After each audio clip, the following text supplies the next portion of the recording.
I am Ethan Mercer. I am 28 years old, and I have been paralyzed from the waist down since the horrific car accident that permanently split my entire existence into a before and an after. 2 years ago, my own flesh and blood, my older brother, shattered my spine because he was too busy texting and driving drunk.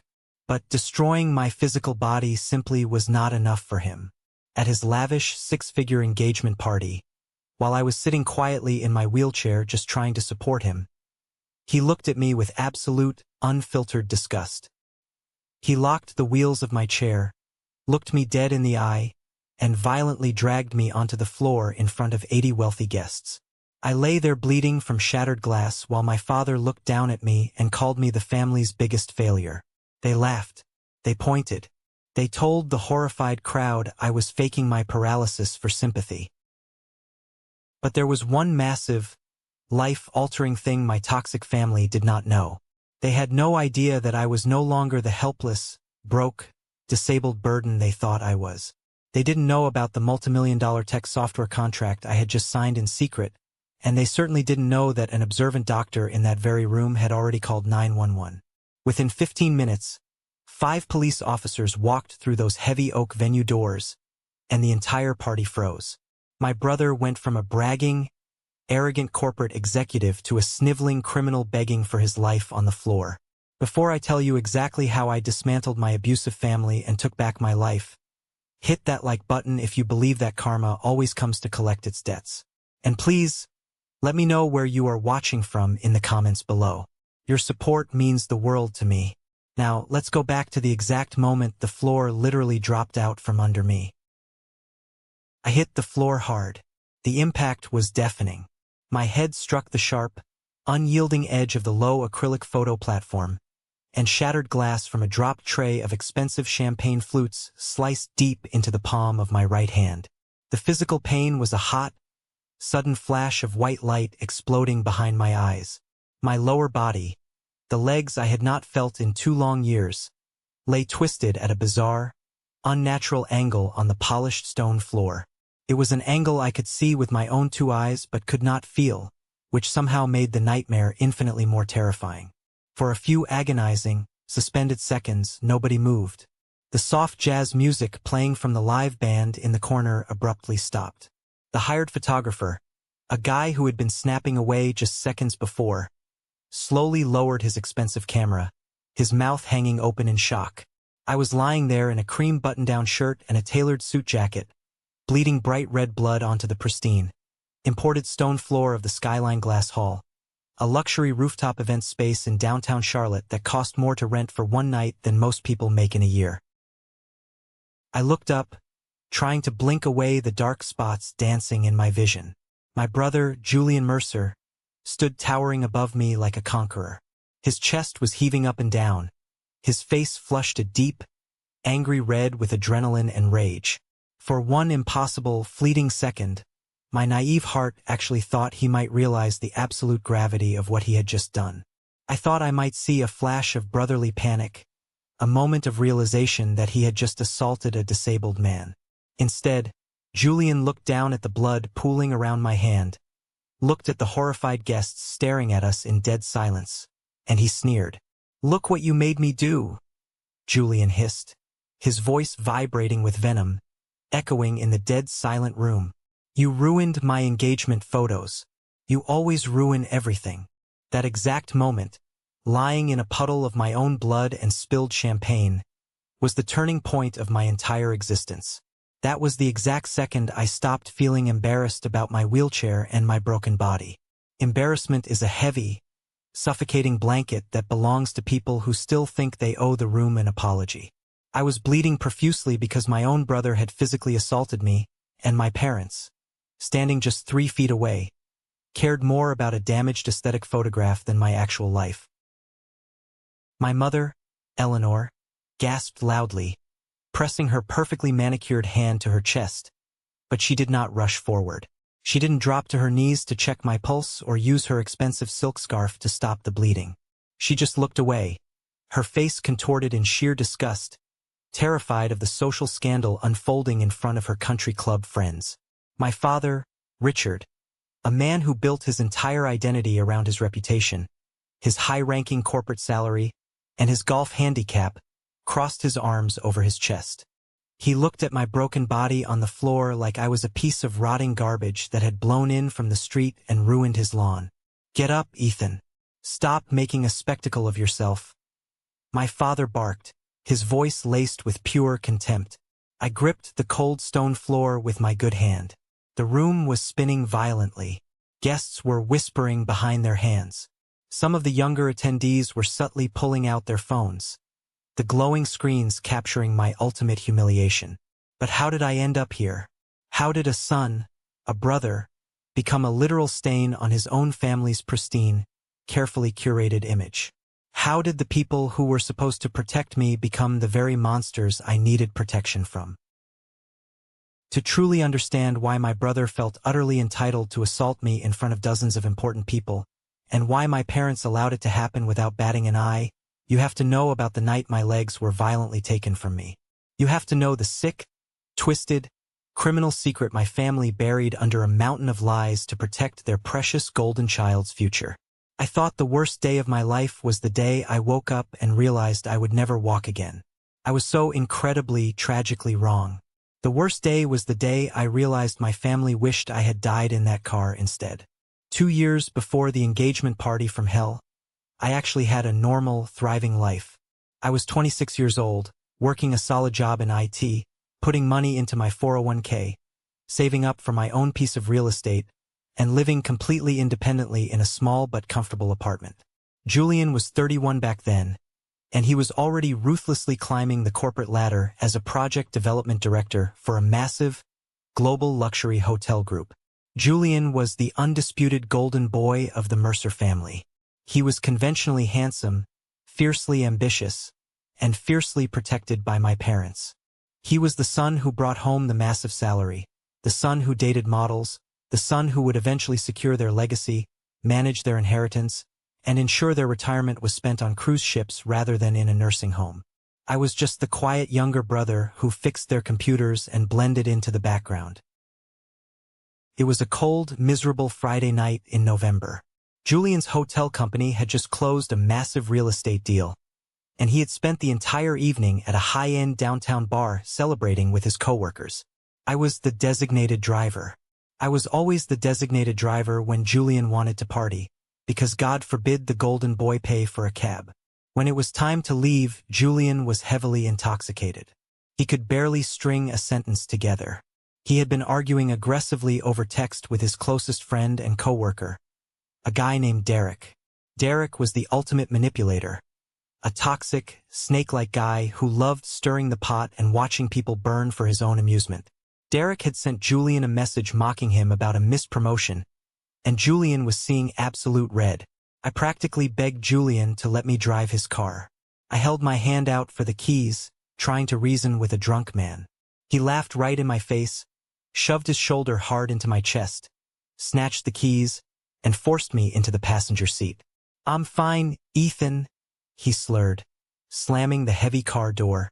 "Stop being such a dramatic loser. I drive better drunk than you do sober." The rain was coming down in thick, blinding sheets. The roads were slick, black mirrors reflecting the glaring streetlights. Julian kept his expensive leather shoe heavy on the gas pedal, tearing down the winding suburban road at nearly 80 miles an hour. His eyes were constantly darting down to the glowing screen of his phone, his thumbs furiously typing out angry replies to Derek's toxic messages. I remember gripping the door handle, my knuckles turning completely white. My heart was pounding in my throat. I screamed at him to watch the road. I yelled that there was a sharp curve coming up. He didn't even look up. He just yelled at me to shut up. I remember the sharp, violent, overcorrected jerk of the steering wheel. I remember the tires losing all traction, hydroplaning across the flooded asphalt. I remember the sickening, deafening crunch of metal folding around us, crushing inward like a cheap tin can as the car slammed head-on into a concrete barrier. And then total, suffocating darkness. I woke up what felt like a lifetime later in a sterile, freezing hospital room. The sharp, chemical smell of bleach and iodine made my stomach violently churn. The rhythmic, agonizing beep of the heart monitor filled the silence. I tried to shift my weight. I tried to move my legs. Nothing happened. The sheer, primal panic that sets in when your brain sends a desperate command to your limbs and absolutely nothing happens is a terror I cannot adequately put into words. It is a suffocating, drowning sensation. My mother was sitting by the cold window, dabbing her dry eyes with a tissue. My father was pacing frantically at the foot of my bed, his cell phone glued to his hand. When the orthopedic surgeon finally came into the room and delivered the news, a severe T12 spinal cord injury, meaning permanent, irreversible paralysis below the waist, I expected my parents to break down. I expected my mother to hold my hand. I expected my father to tell me everything would be okay. Instead, the very second the doctor closed the heavy wooden door, my father walked right up to the side of my hospital bed. His face was grim, hard, and entirely calculating. He didn't ask about my pain level. He didn't ask how I was coping with the fact that my life was over. "Ethan, listen to me very carefully," my father said, his voice low, urgent, and devoid of any paternal warmth. "Julian is facing incredibly serious criminal charges. A felony DUI resulting in severe bodily harm. If he gets a criminal record, he loses his corporate job. He loses his promotion. He loses everything. He will go to prison. He cannot survive that." I stared at him, my mind foggy and sluggish from the heavy intravenous painkillers. "He was driving, Dad," I whispered, my throat raw from the breathing tube. "He was completely drunk. He wouldn't let me drive." My mother rushed forward, but she didn't hug me. She grabbed my arm with frantic, nervous energy, her nails digging into my skin. "Ethan, please. Family protects family. We are handling the insurance claims. We will make sure your hospital bills are paid out of our own pocket. We will tap into the college fund we saved for your future kids. But if you tell the police Julian was driving recklessly, it will destroy him. It will destroy this entire family's reputation. Just tell the cops the weather was bad. Say a deer ran out into the road. Say you hit your head and you don't clearly remember the details of who was driving. Please, Ethan. Do this for your mother." They weren't asking me. They were demanding it. They were actively trading my working legs, my independence, and my absolute truth for Julian's corporate promotion and their own pristine social standing at their precious HOA meetings. They aggressively guilt-tripped me, crying fake tears about how a massive lawsuit and a criminal trial would completely bankrupt the family. They claimed the legal fees would eat up their 401k retirement funds and force them to sell the real estate portfolio they planned to leave us as an inheritance. Broken, heavily medicated, physically shattered, and desperate for my parents' love in the absolute darkest, most terrifying moment of my life, I caved. I broke. When the police detective came to my hospital bed with a notepad, I looked away and told him I couldn't clearly remember the crash. I said it was raining too hard. That lie was the biggest, most devastating mistake of my entire life. The very moment the threat of jail time and a criminal record vanished for Julian, my family's narrative completely and radically shifted. The accident wasn't Julian's fault anymore. Oh no, it was terrible road conditions. It was an unavoidable tragedy. It was fate. Julian never paid a single dime in restitution. My parents handled the bare minimum of my initial medical bills and then abruptly cut me off, acting like my very existence and my ongoing physical therapy was a massive drain on their finances. I spent 2 years trapped in a customized, heavy, matte black wheelchair. To me, that chair was my only remaining freedom. Without it, I was staring at a ceiling all day. But to my family, my wheelchair was a giant, rolling neon sign that constantly reminded them of their own horrific guilt and moral bankruptcy. It was a physical stain on their perfect lives.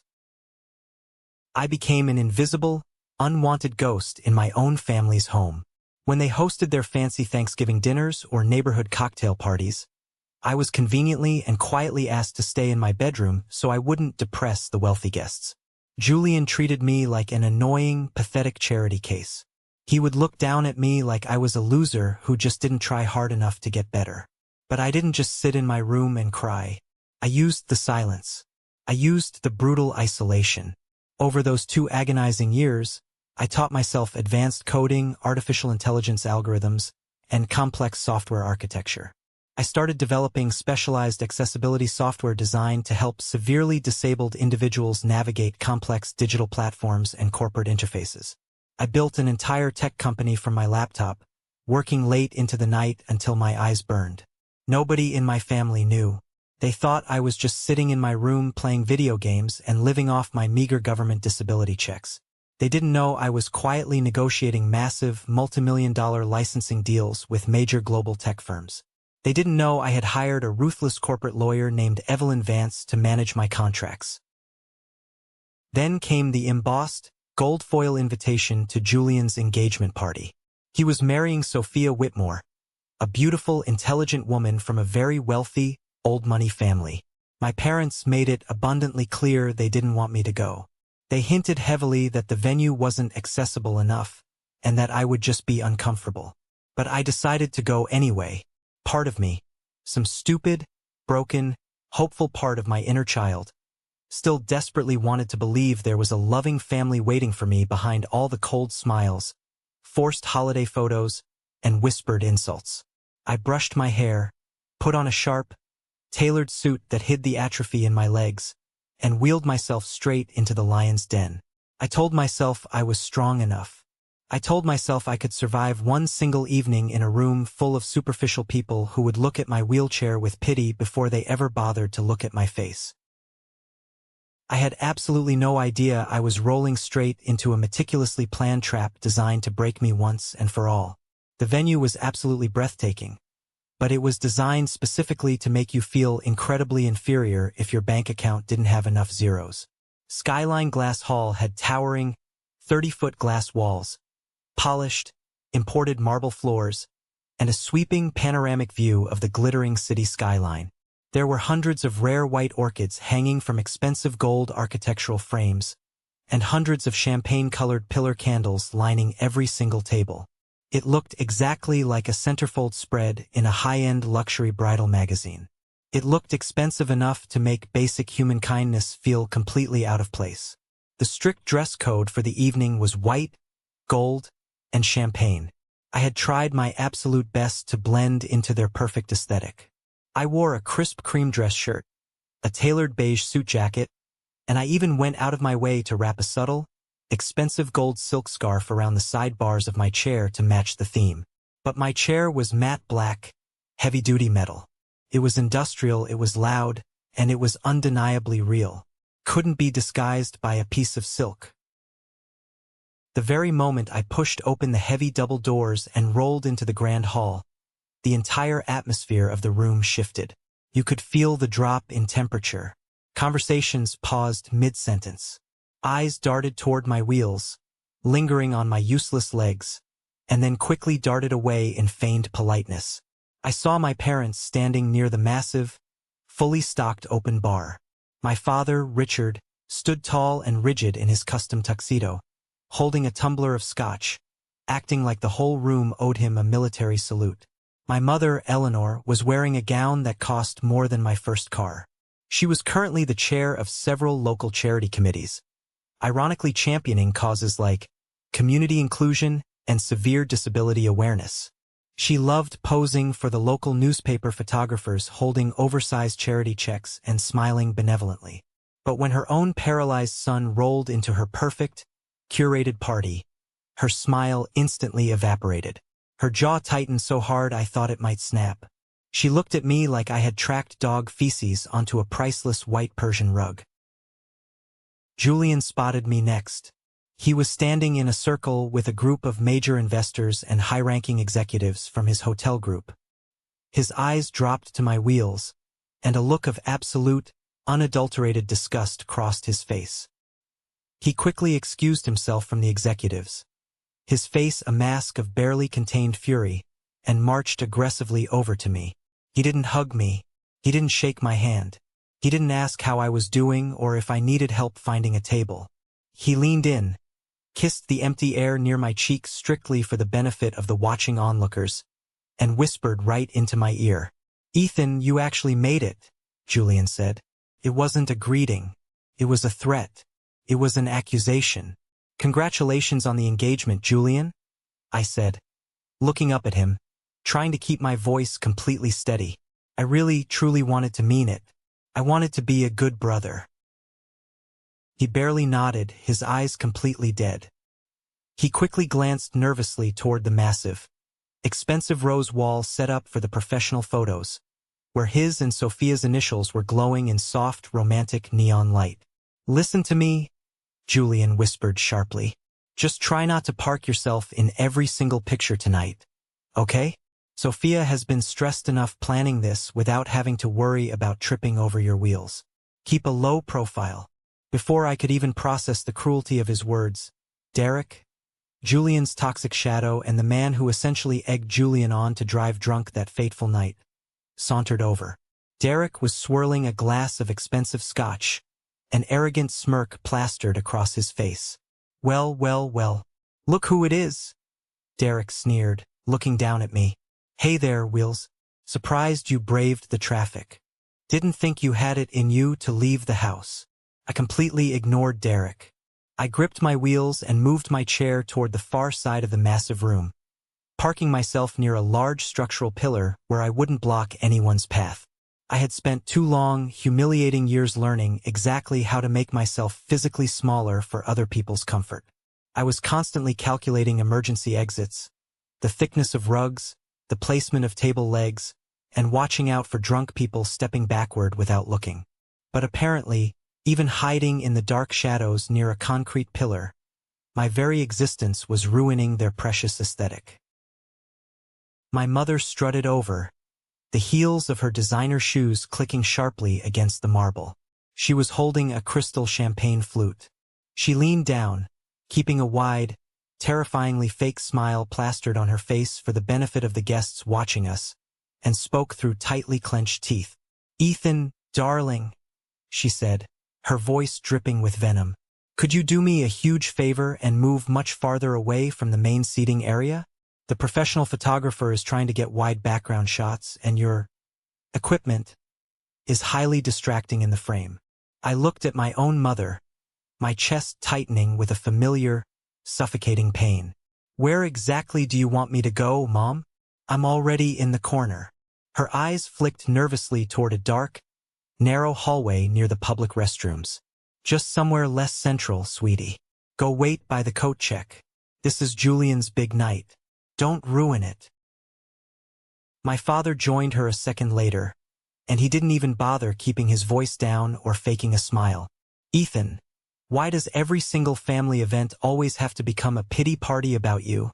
he demanded roughly. I stared at him in utter disbelief. I had literally been sitting in complete silence for 20 minutes. I hadn't spoken to a single guest. "You always find a sneaky way to remind people you're broken," my father sneered, gesturing vaguely at my chair. "You could have made an effort to stay home.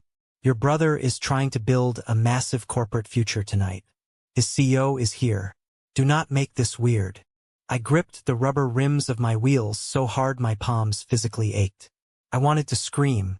I wanted to grab the microphone from the band and tell the whole room that I had a bright future too, right up until Julian drunkenly smashed it into a concrete barrier while texting Derek. But the psychological conditioning ran incredibly deep. The paralyzing fear of causing a scene, of being labeled the crazy, bitter, crippled brother, held my tongue hostage. I rolled away, heading out toward the cold terrace doors just to escape their toxic presence. As I passed a large group of Julian's colleagues near the bar, I heard his voice ring out clear as a bell over the low jazz music. "Oh, ignore Ethan. He exaggerates everything," Julian was saying loudly to Derek and another senior executive. "The doctors told us he could probably walk with braces if he actually tried. But Ethan likes being taken care of. He's lazy." Someone in the wealthy circle murmured a sympathetic, enabling response. Julian laughed. A cruel, sharp, dismissive sound that cut me to the bone. "Yeah, exactly. It gets him sympathy from women. You know how family drama is. He's faking half of it just to guilt-trip my parents into paying his rent." My blood turned to absolute ice. faking it. He paralyzed me. He stripped me of my independence, forced me to lie to a police detective to save his miserable skin, stole my physical future, and now he was standing in a room full of millionaires telling his corporate buddies that I was faking a severed spinal cord for attention. I stopped my chair dead in its tracks. I didn't turn around.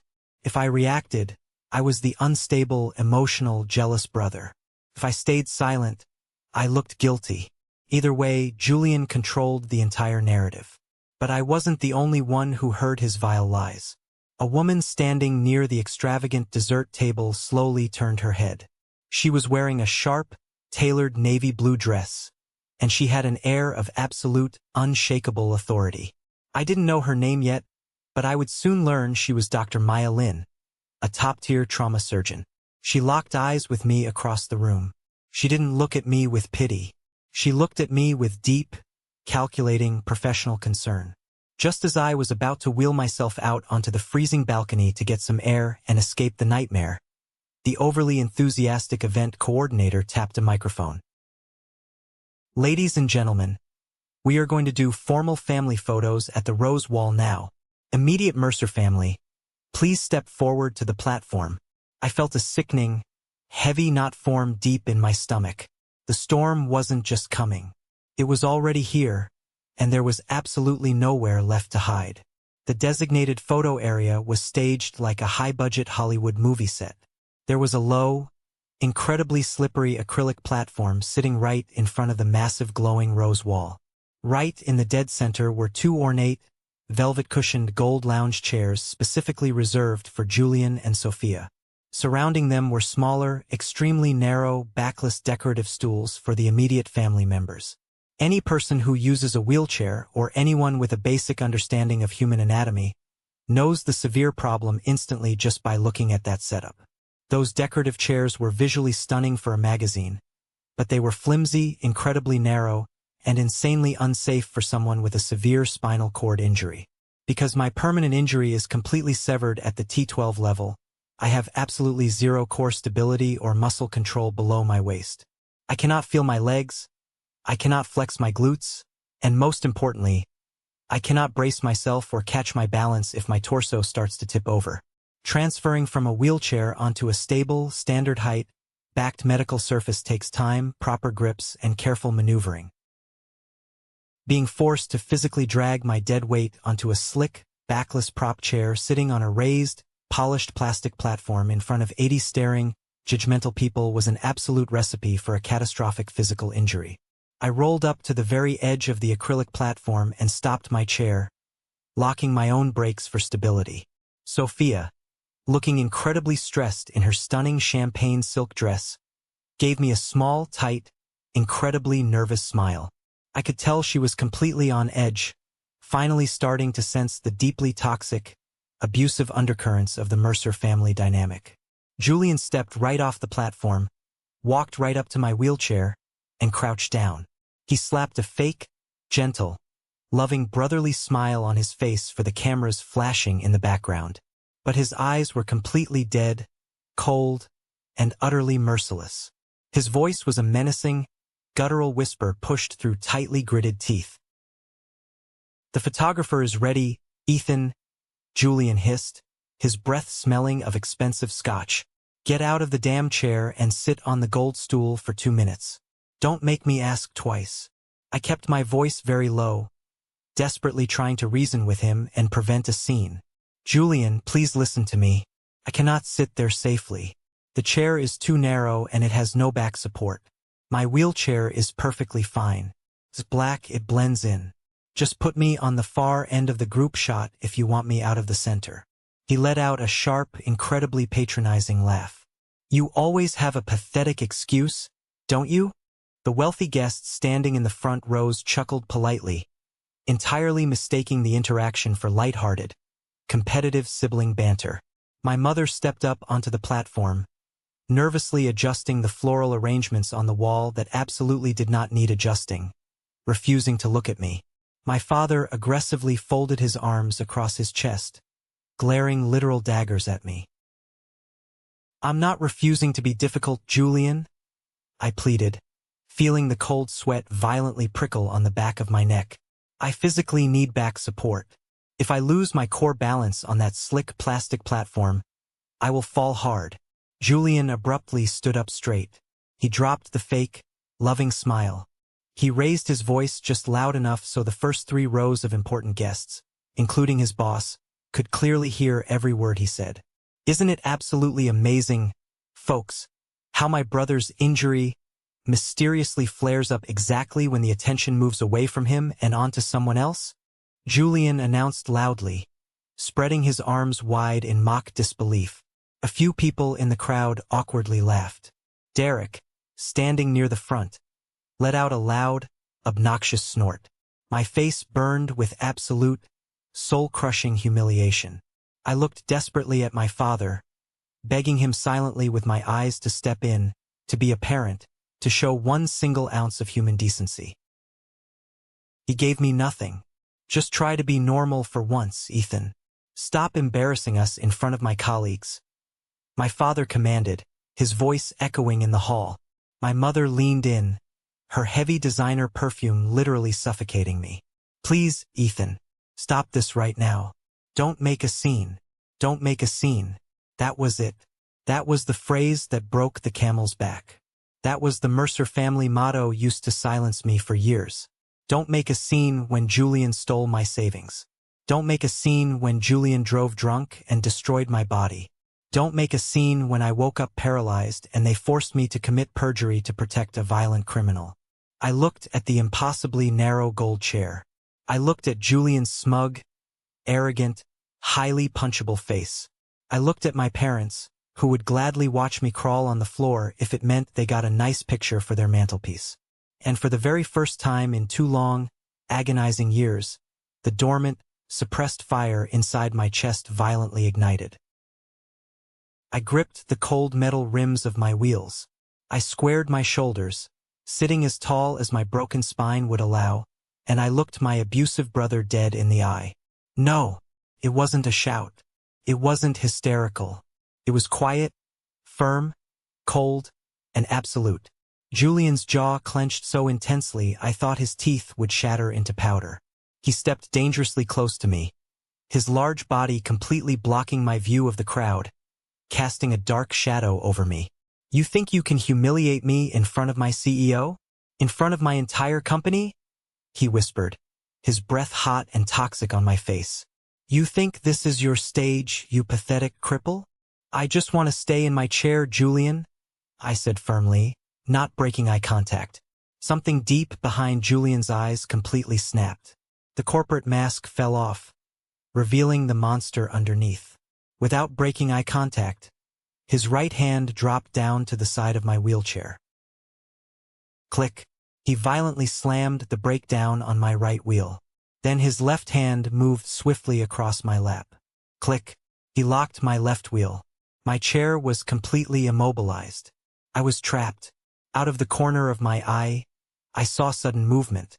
Dr. Maya Lin, the woman in the navy dress, stepped sharply away from the dessert table, her eyes wide with alarm. I saw her hand slide quickly into her purse, pulling out her cell phone. On the other side of the room, Liam Hayes, a junior executive who always despised Julian's arrogance, quietly raised his smartphone, hitting record. Julian didn't notice any of it. He was too consumed by his own unchecked rage. He spun around, flashing a brilliant, terrifyingly fake smile at the crowd. I'm going to physically help my brother join the family photo, everyone, Julian announced loudly, playing the sick role of the patient, saintly sibling dealing with a difficult burden. He gets a little anxious and dramatic sometimes. He turned back to me. His eyes were completely unhinged.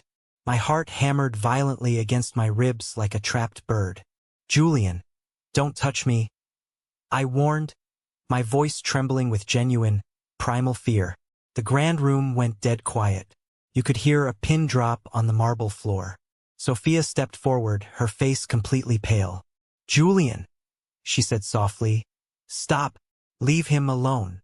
He completely ignored his fiancée. He leaned down and grabbed my upper arms. He didn't grip me gently under the armpits to assist a proper medical transfer.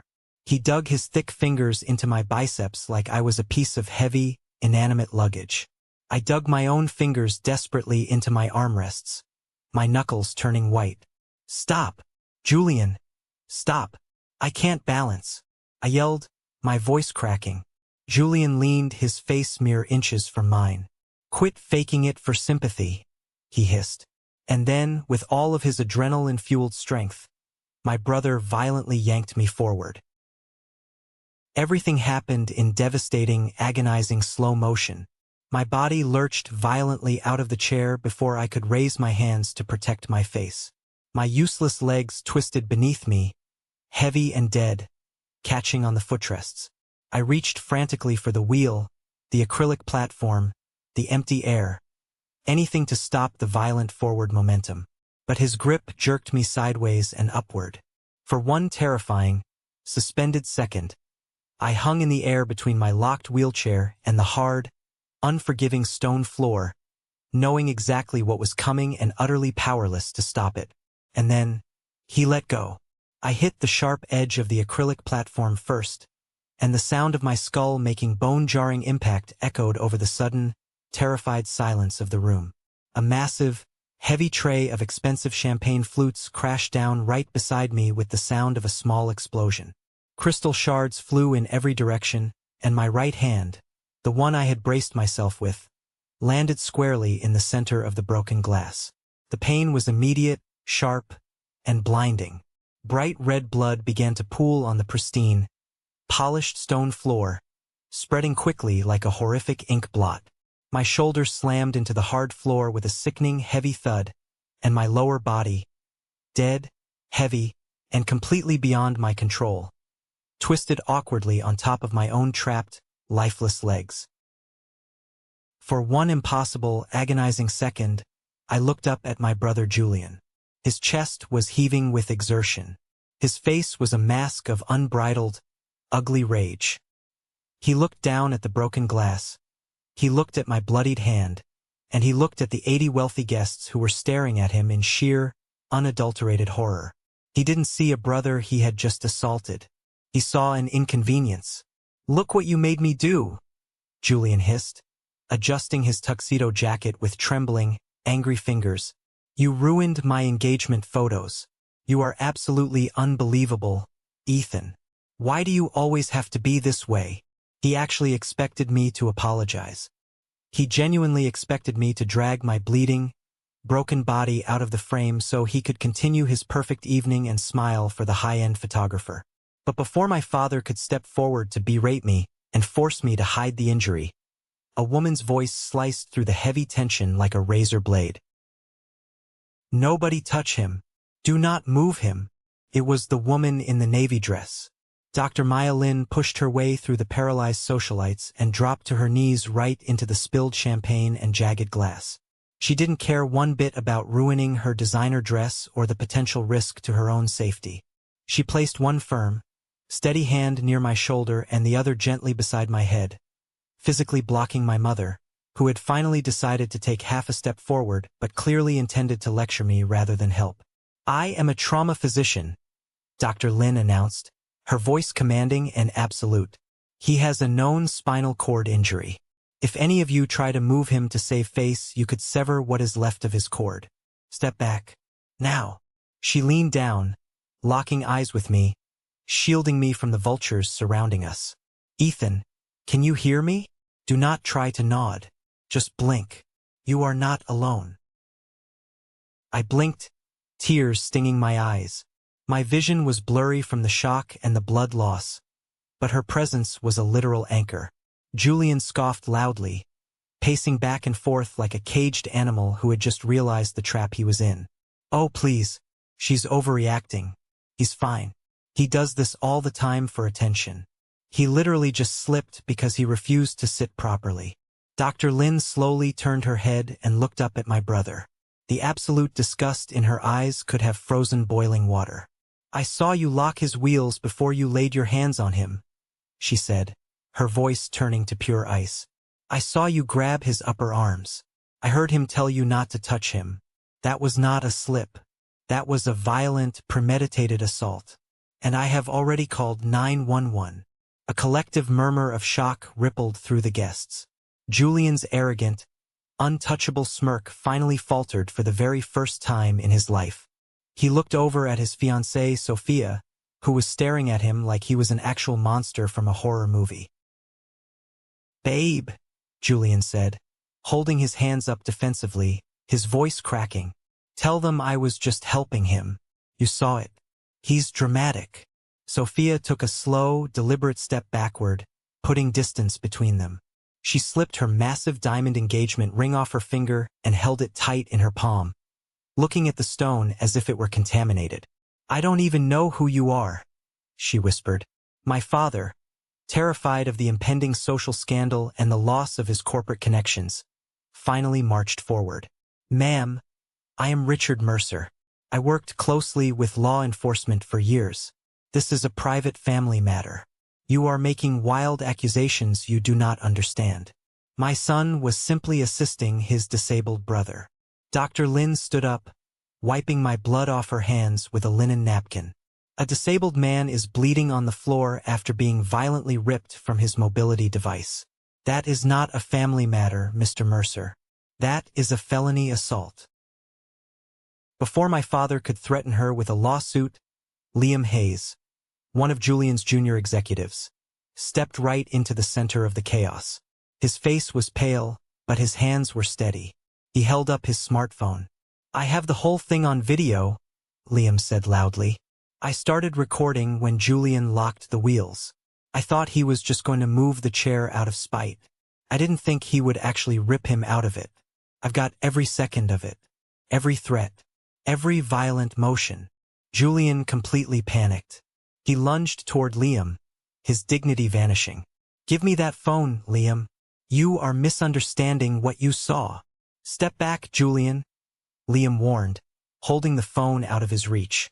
"I am absolutely done covering for you. I'm done with this entire company's culture." And right at that exact moment, the heavy elevator doors at the end of the hall dinged open. Heavy, authoritative footsteps echoed across the marble floor. 5 police officers in dark uniforms walked into the luxury skyline glass hall, stepping past the white orchids and gold candles, and the entire engagement party completely froze in terror. The lead officer, Officer Davis, took one look at the scene. A man bleeding on the floor, a locked wheelchair sitting empty on a plastic platform, broken glass everywhere, and Julian sweating through his expensive tuxedo, looking like a cornered rat. "Who called 911? Officer Davis demanded. Dr. Lin raised her hand. "I did, officer.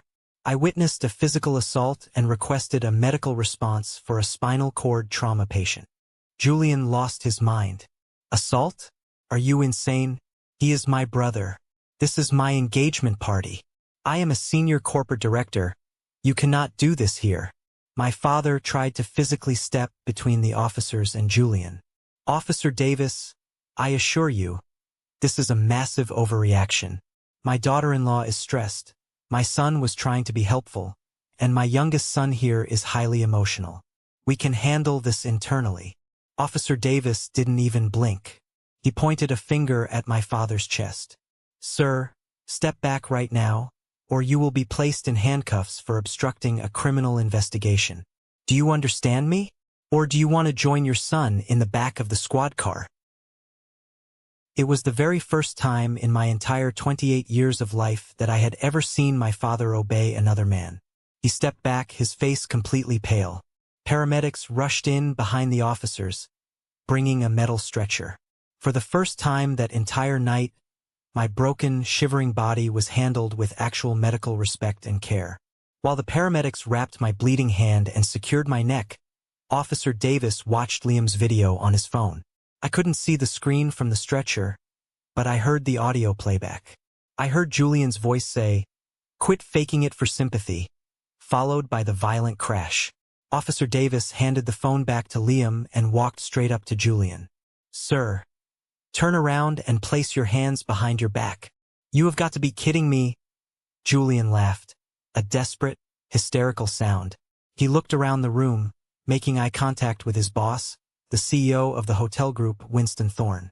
Winston was a billionaire real estate mogul who had been standing quietly in the back the entire time, his arms crossed. "Winston," Julian called out frantically. "Tell them who I am. Tell them this is a misunderstanding. My career is on the line here." The crowd parted as Winston Thorne slowly walked forward. He was an older man, sharp, ruthless, and highly respected. He didn't even look at Julian. Winston walked right past my screaming brother, right past my horrified, shrinking parents, and stopped directly beside my stretcher. Winston looked down at me. He looked at my face, then at my customized wheelchair, and a look of absolute, profound recognition washed over his face. "Ethan?" Winston asked softly. "Ethan Mercer?" I looked up at him and nodded slowly, despite the pain. "Mr. Thorne, we usually meet over Zoom." The entire room went dead silent. Julian stopped fighting the police. My father's jaw hit the floor. Winston Thorne turned to face my brother. "Julian," Winston said, his voice echoing like a judge reading a death sentence. "For the last 6 months, our hotel group has been negotiating a massive, multimillion-dollar licensing contract to integrate revolutionary accessibility software into all of our global properties. The brilliant, anonymous tech developer I have been working with, the man I respect more than anyone in this room, is your brother, Ethan. And I have been waiting months to meet him in person." Julian's eyes bulged out of his head. "What? No, Ethan is unemployed. He lives off government disability checks." Winston shook his head in absolute disgust. "Ethan is the CEO of a tech firm that makes your entire department look like a lemonade stand. And effective immediately, Julian, you are terminated. Your severance package is void due to a violation of our corporate morality clause. You are done in this industry, and I will personally see to it that you never work in real estate again." The hospital room was freezing, sterile, and smelled overwhelmingly of harsh hospital-grade bleach, pulling me right back to the horrific night of the car crash 2 years ago. My shoulder was heavily bruised, and I had just received 12 stitches in my right palm to close the jagged, deep gash from the champagne glass. Thankfully, the emergency CT scans showed no new damage to my fragile spinal cord. But as anyone with a severe spinal cord injury will tell you, hearing "no new damage" is a hollow victory when you are already living with the permanent, agonizing consequences of the old damage. I was lying in the hospital bed, staring at the drop ceiling, when the heavy door swung open. My parents walked in. They didn't knock. My mother was wearing dark designer sunglasses indoors, trying to hide her swollen, crying, and panicked eyes. My father looked like he hadn't slept a wink, but his posture was still rigid, fueled by pure, unadulterated anger at the inconvenience I had caused them. Neither of them asked how my head felt. Neither of them looked at my bandaged hand. My father walked right up to the bed, closing the door firmly behind him. "Your brother spent the entire night in a holding cell because of this ridiculous mess you caused. Ethan, do you have any idea how much this is going to cost us in legal fees?" I slowly turned my head to look at him. "Because of the mess I caused?" I repeated, my voice completely flat, deadening the impact of his words. "Julian assaulted me, Dad. He broke my hand. He broke a glass tray over me. I am the victim here." My father's jaw tightened. "Do not twist my words, Ethan. He made a stupid mistake. He was under an immense amount of pressure. His CEO was there. Sophia's wealthy family was there. You know how incredibly sensitive Julian is about looking bad in front of investors. You provoked him by refusing to sit in the chair."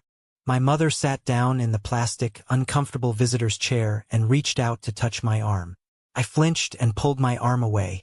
Her face crumpled, not with maternal guilt, but with deep, wounded offense. "Ethan, please," my mother begged, her voice trembling. "He is your brother. He is about to lose absolutely everything. His engagement is off. Winston Thorne fired him publicly. If you press these felony assault charges, he will have a criminal record. He will never get hired in corporate real estate again. Think of the family inheritance. Think of our reputation. You have no idea what this lawsuit will do to him. I stared at the woman who gave birth to me. I know exactly what losing everything feels like. Mom, I said coldly. He took my legs 2 years ago. Now he took my dignity. I am not protecting him anymore. The truth is coming out. My father slammed his hand on the metal bedside table. If you do not drop these charges, Ethan, we will cut you off entirely. We will not pay a single medical bill. You will be dead to us. We will disown you. I actually laughed. It was a dark, hollow, terrifying sound. Cut me off from what, Dad? You haven't paid a dime for my care in 18 months. And as your boss's boss just made abundantly clear, I don't need your money. I have my own. Before my father could scream at me again, the hospital room door opened. It was Sophia. She was still wearing the same coat from the night before, her makeup smudged beneath her eyes, but her expression had transformed into something else entirely, a mix of rage and clarity. My mother immediately stood up. Sophia, honey, please don't be here. Ethan is just upset. Julian loves you.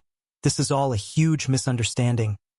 Stop talking, Eleanor, Sophia said sharply, cutting my mother off completely. She didn't even look at my parents. She walked straight to the side of my bed. I am so incredibly sorry, Ethan, Sophia whispered, her voice cracking. I believed him. For 2 whole years, I believed his lies. He told me that you were the one driving that night. He told me that you were drunk, that you grabbed the steering wheel out of his hands, and that he heroically tried to save you. He said your parents had to drain their retirement accounts to pay off the insurance companies because you were so unstable. My stomach violently turned. I felt physically sick.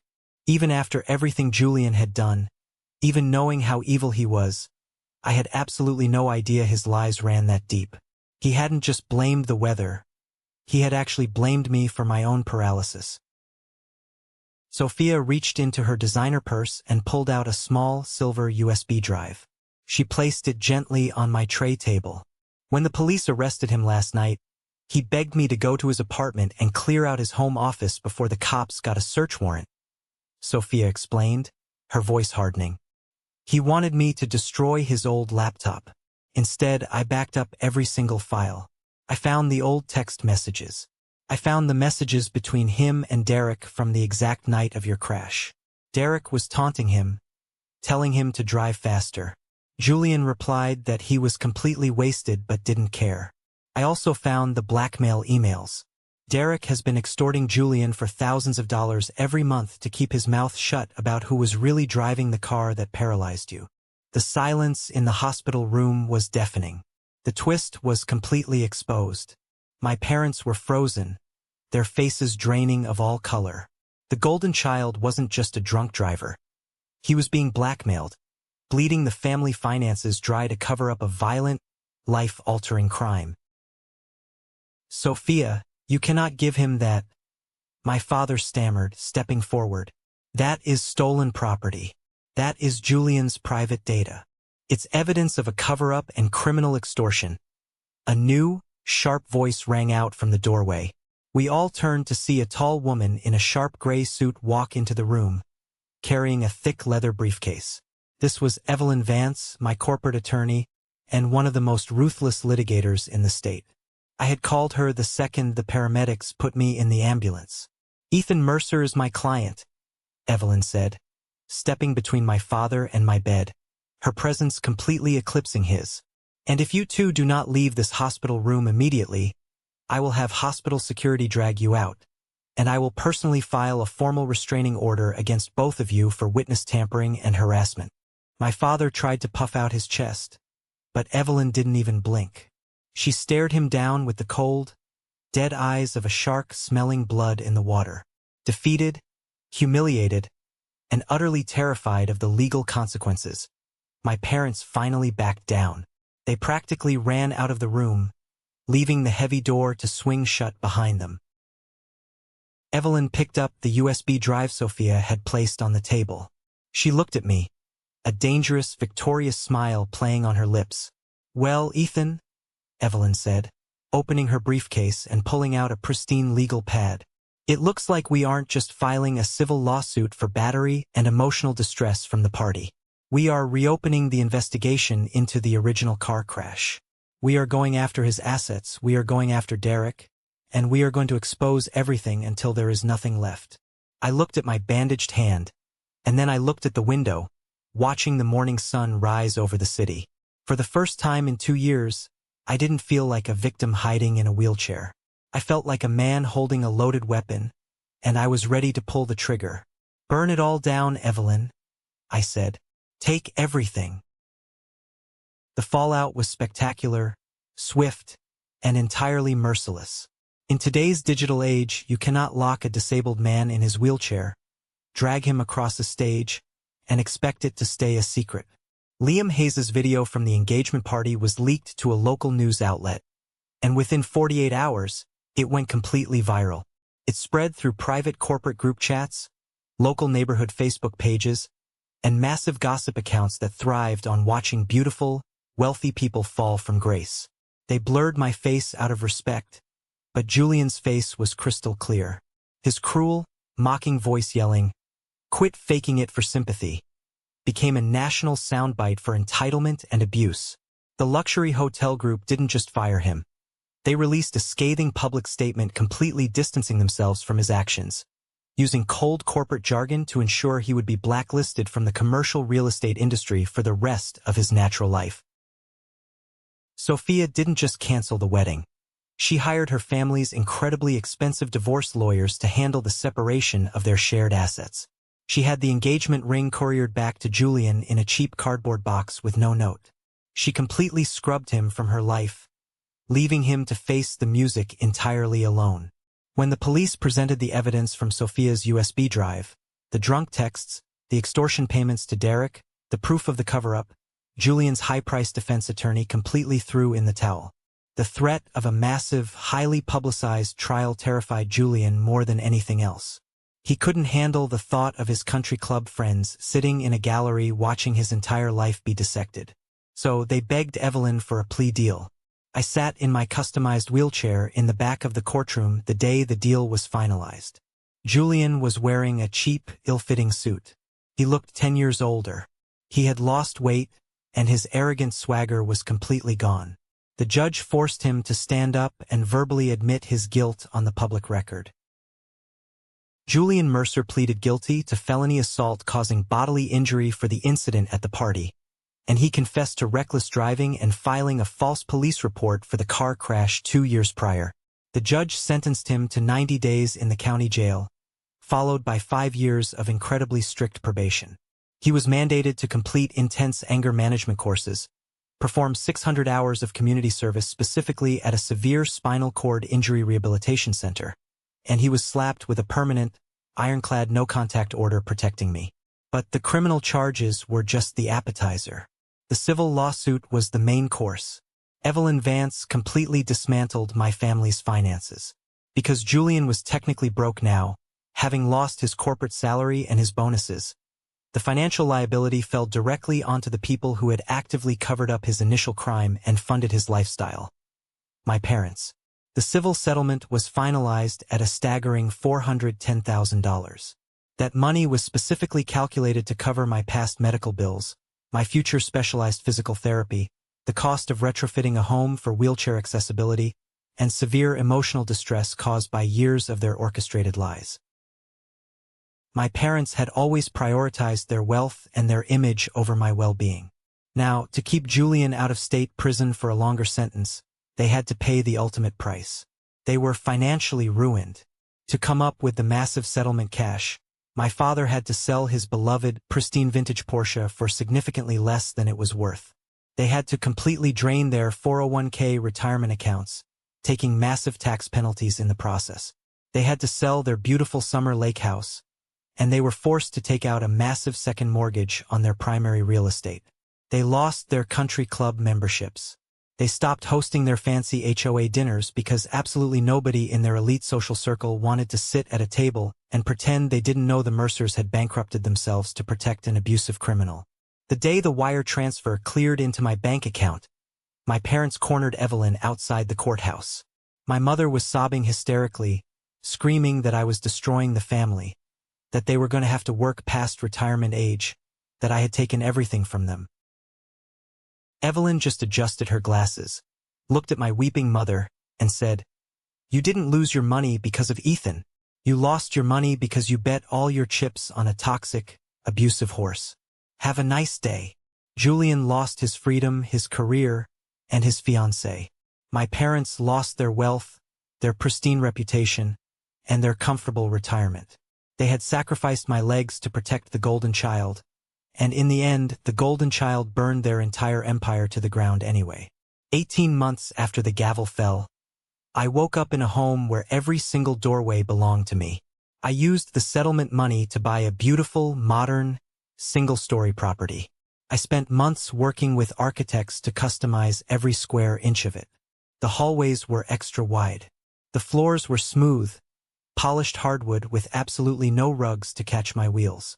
I had a massive roll-in shower, lowered kitchen counters so I could cook my own meals, and a sweeping back patio filled with morning sun where I could drink my coffee in total peace. I didn't buy the house because $410,000 somehow magically healed my severed spinal cord. Didn't. I still wake up with nerve pain. I still have days where the sheer frustration of living in a seated world makes me want to scream. But that money, that house, gave me the one thing my family had violently stripped away from me: absolute, uncompromising independence. My tech company, built from the confines of my childhood bedroom, exploded. Partnering with Winston Thorne's global hotel group was just the beginning. We secured contracts with airlines, major universities, and international hospital networks. My software was helping millions of disabled people navigate digital interfaces without barriers. I went from being the Mercer family's hidden shame to a recognized CEO in the tech industry. A few months ago, a local nonprofit organization asked me to come speak to newly injured patients at a rehabilitation center about independent living. At first, I almost said no. I didn't feel like an inspiration. I wasn't a superhero. I was just a guy who had survived a family that fundamentally confused silence with loyalty. But I went anyway. I sat in front of a room full of people in wheelchairs, people with walkers, people missing limbs, and I told them the absolute truth. I told them that losing your mobility is incredibly hard, but losing the basic human right to be believed by the people who are supposed to love you hurts infinitely more. I told them that asking for basic access is not begging. I told them that a wheelchair is not a symbol of failure or a medical tragedy. It is a tool of absolute freedom. After the speech, a young guy, maybe 20 years old, rolled up to me.